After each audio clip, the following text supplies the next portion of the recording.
দেহত্যাগ নাটভাগীৰ অম্বাৰ চৰিত্ৰৰ এটি সংলাপ আপোনালোকৰ সন্মুখত উপস্থাপন কৰিবলৈ লৈছোঁ। কোনোবাখিনিত ভুল ভ্ৰান্তি হ'লে ক্ষমা কৰিব।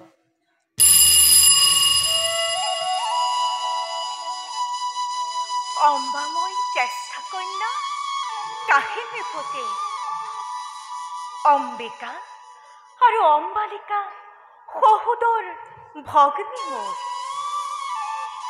তিনিও ৰাজকন্যাই একেটা দিনতে স্বয়ম্বৰৰ কৰিছে আয়োজন। দুয়ো ভগ্নী আজি আনন্দতে হৈছে মগন।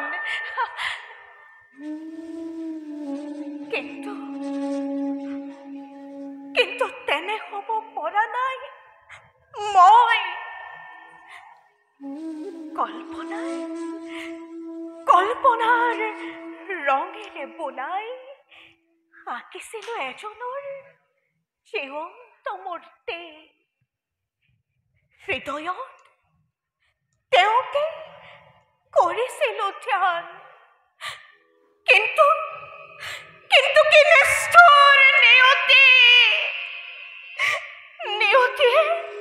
নিয়তিয়ে যেন ভাঙি নিব বিচাৰিছে মোৰ মধুৰ কল্পনা। আশাৰ সপোন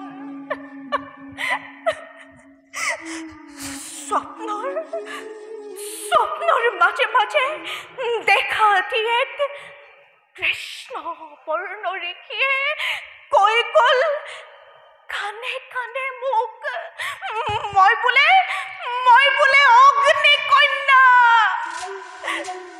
বিষ বসতি চলি আছে চকু মুখ সকলোতে মোৰ।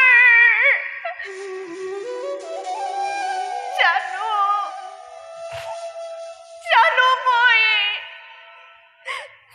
স্বপ্ন মোৰ কেতিয়াও ব্যৰ্থ হোৱা নাই।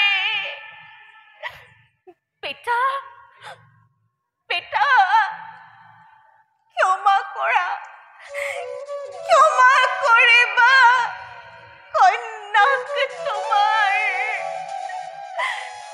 তুমি মোৰ স্বৰ্গতকৈও শ্ৰেষ্ঠ।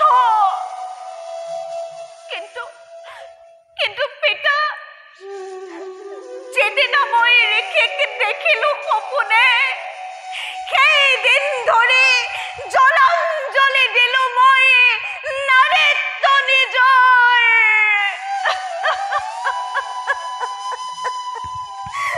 পিতা, নালাগে পিতা, নালাগে আয়োজিব বেশ কন্যাৰ বিয়া। বেশ পৰিখন কৰি পৰপুৰুষৰ নোৱাৰিম ঢালি দিব বেশ পৰিখন।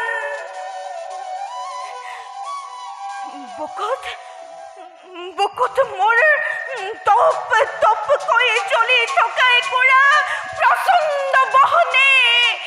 ইয়াক নিৰ্বাপিত কৰিব পৰা কাৰো শক্তি নাই পিতা।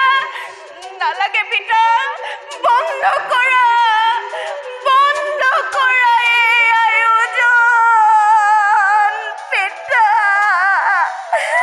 বন্ধ কৰা এই আয়োজন। ধন্যবাদ।